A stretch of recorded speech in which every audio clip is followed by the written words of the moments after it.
Nintendo, ladies and gentlemen, just took a massive L. Okay, a massive L. And this is something that they're most likely going to try to fight because they've tried to fight it before. So it's really not that shocking. But this is a pretty big hit for them. Okay. So Nintendo just got denied by the US Patent Office. Actually, it's even worse than that. They got their patents revoked by the US Patent Office.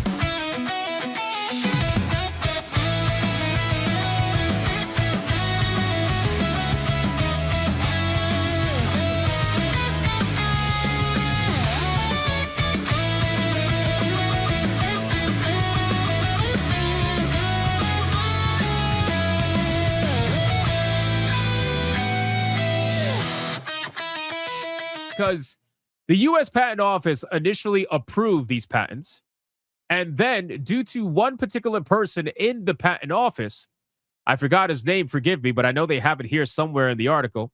I'll tell you when I go through it. But somebody in the U.S. Patent Office says we need to revisit this. We need to take a second look at this. And that doesn't happen very often. It is actually extremely rare for that to happen. But they said, we need to take a second look at this, right? So they decided to take a second look at Nintendo's controversial Pokemon battling patent in a non-final decision. And by non-final, they mean that Nintendo can appeal it and fight it, obviously. But right now, it is a final decision in the sense that they have decided to revoke it. But yes, they have revoked Pokemon's battling patent, which is crazy. So we're going to talk about it. So, amidst its ongoing Japanese patent lawsuit against Palworld developer Pocket Pair, Nintendo thoroughly stirred the legal pot on this side of the Pacific when news broke out in September 2025 that the United States Patent and Trademark Office had granted the publisher U.S. Patent 12,403,397, which was a patent describing a system for battling summoned characters. Now, this patent was a big deal, okay? Because a lot of people were talking about this because this patent, there was a lot of people that were experts in patents, and they were saying that there's no reason this should have gone through. Like, why the fuck did this go through? It was so vague. It was so like lawsuit bait. That's really what they were calling it, like lawsuit bait. And the fact that it went through shocked a lot of people. Well, regardless, it did go through, and despite concerns about how such patents could be weaponized, the USPTO approved the 397 patent with shockingly little pushback, drawing outcry from both players and legal experts. Experts like video game patent lawyer Kirk Sigmund, who called the patent's approval an embarrassing failure of the U.S. patent system. The USPTO now seems to agree, as it has issued a non-final decision last week, rejecting all of the 397 patent claims, effectively declaring its intent to revoke the patent. Nintendo will, however, be able to argue against the decision and try to appeal it. So they have now decided that they're going to reverse decision and they're going to remove the 397 patent claims from the initial patent that they were initially approved for. This is a clusterfuck, okay? This is very messy, and it's quite the clusterfuck overall. Before I continue, we should clarify the scope of Nintendo's 397 patent, which has been a common source of confusion. To be clear, Nintendo did not apply for and does not possess a patent on the general concept of battling summoned monsters. Patents are intended to protect initial, original, unique inventions that will be non-obvious for practitioners of the associated art. In other words, an invention isn't patentable if it's overly broad or similar to existing works. Even Nintendo's terrifying legal apparatus can't obtain a patent on the idea as broad as battling summoned characters. The concept of commanding creatures to fight would have been an unpatentable when Pokemon first released in 1996 as it is today, because patents don't protect concepts themselves. They protect clearly defined processes, designs, and applications. To meet their criteria, video game patents like Nintendo's 397 patent are, by necessity, limited in scope to extremely specific mechanical implementations. In Nintendo's case, its 397 patent claims the invention of a unique, hyper-specific system of a sub-character battling mechanic, one in which a movable player character can be directed with an input to summon a sub-character at a designated location where it will either enter a battle mode if an enemy character is present or begin automatic movement, during which the player can perform a second input to cause a sub-character to move to another designated location, where if an enemy character is present, the sub-character will enter and complete an automated battle. And this is kind of like giving you an idea of what it looks like. There was a couple of screenshots showing you kind of what it looks like. It's amazing to see these patent pictures, man. Like, they're so simple, like literal stick figures, but still, it's funny. And that's just how the claims are summarized in the patent abstract. They even get more granular, right? As specific as those claims are, USPTO examiners are now saying the patent shouldn't have been granted in the first place. Thank you. Thank you. That's exactly what we've been saying the entire time. That's literally what we said last time when we covered this. We said, how the fuck did this patent even remotely get approved? How did it get approved? Like, who got paid off? You know, like somebody got paid, because everybody, like every legal expert that follows patents, were saying that this patent should not have been approved. And everybody was questioning, why was it approved in the first place? Right? Like, this clearly should not have happened, because now, even though they revoked it, Nintendo can still fight it, which makes it messier than just denying it in the first place. But okay, whatever. So now let's talk about what happened. So weeks after Nintendo was granted the 397 patent, director John A. Squire, so that's the guy who decided to fight it, issued an order for an ex parte re-examination of the patent, meaning that a USPTO examiner would reevaluate whether the patent should have been granted to begin with.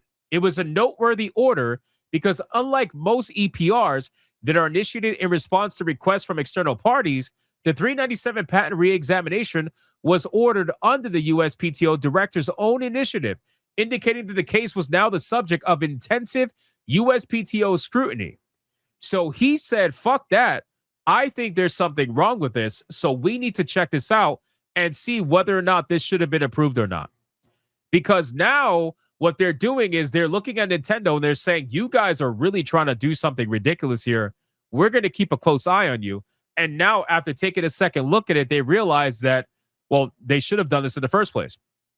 So after reevaluating Nintendo's claims in comparison with pre-existing patents and video games, the USPTO examiner's decision rejected all 26 of the 397's patent claims and concludes that they bear too many similarities to prior art for the system they described to be considered patentably non-obvious. Boys, that is an epic W. That is an epic fucking W.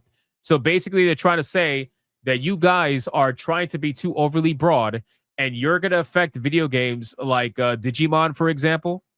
You're going to affect other indie video games that are like Power World 2. You're trying to affect all these video games. You're literally trying to eliminate competition because you don't want anybody coming anywhere close to doing something similar to your work and doing it better. Because Power World is literally that, right? Power World is literally that. Power World stole your lunch. You guys were asleep. You guys are being lazy. And Power World came around and said, oh, you don't want to give people multiplayer Pokemon? Shit, we'll do it. And guess what happened? They became one of the biggest video games in Steam history. Like history, literally history. One of the biggest video games in history on the platform. Because you dumb motherfuckers didn't want to give people what they wanted. You wanted to be lazy. You wanted to just ride the coattails of Pokemon and do nothing innovative. And you just wanted to keep releasing the same bullshit with small little changes here and there. And now you can't patent it. You can't patent it, right? So anyway, let's check this out. So while the list of references cited in the examiner's decision delightfully include both World of Warcraft fan wiki pages and Reddit threads about RPG auto battle mechanics, the USPTO's, oh, that's true. That's true. World of Warcraft has a pet battle system. Do you guys remember that? I don't know if it's still in the game. I'm pretty sure it is. World of Warcraft has a pet battle system in similar fashion where you summon a pet, they battle alongside you. It's all the same. So this would actually affect World of Warcraft too.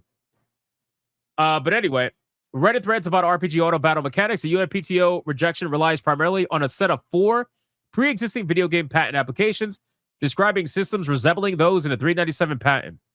One of those patent applications was filed by Konami, another by Bandai Namco, and the remaining 2, however, are Nintendo's own prior patent applications, one of which features in all 26 arguments the examiner constructed to reject each of the 397 patent claims. As a U.S. authority, the USPTO's decision has no direct bearing on Nintendo's Japanese patents or its ongoing Palworld lawsuit. Additionally, the USPTO's decision is non-final, and Nintendo has 2 months to respond with its own counter-argument, a time frame that can be extended at Nintendo's request before the USPTO issues its final decision. So, I'll be real with you. I think at this point, Nintendo's cooked. At least from the US side of things. I think Nintendo's cooked. Even if they come up with a banger response, even if they try to say whatever they want to say, I think it's pretty clear that the patent office has a hard-on now for Nintendo, and they realize their mistake of passing 397 to begin with. I don't think they're going to repeat the same mistake. I think they're going to deny it, even after Nintendo tries to fight it. I think they're going to straight up just deny it and say, nope, we're not going to allow this to go through. This is now our final decision. We're going to revoke the 397 patent, and that's it. That's it. So I think this is a great win. We are noticing that Nintendo is losing on the patent front in a lot of different ways. They also got rejected in Japan, if I'm not mistaken. This whole thing that Nintendo has been doing lately, trying to patent literally everything because they got fucking destroyed by Palworld. All these panic patents, it really is pathetic, man. Nintendo, you can have your nostalgia for Nintendo. You can love their video games. You can do whatever. But as a company, they're fucking disgusting. And what they try to do to stifle competition is really fucking disgusting. It really is. It really is. They are one of the worst companies in that regard. Stifling competition, doing everything they can to try to stop competition from even happening. Instead of putting out products that are going to beat the competition, they'd rather just stop the competition from existing. They really are motherfuckers, man, when it comes to the legal system. So to see them lose on the U.S. front and the Japanese front recently with these ridiculous patents that they're trying to do to stop people from doing things better than them, it really is ridiculous, man. Or corporals are the same. Yeah, I know that. But Nintendo is especially egregious when it comes to patents and trying to utilize them in a way that they can use, file lawsuits or generally just stop people from doing things that are going to be able to compete with them.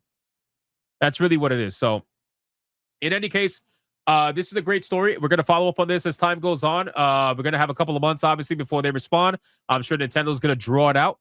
But once we have a response and we know exactly whether or not this is final, well, then we'll go from there. But until then, Nintendo got fucking wrecked, man. It is what it is.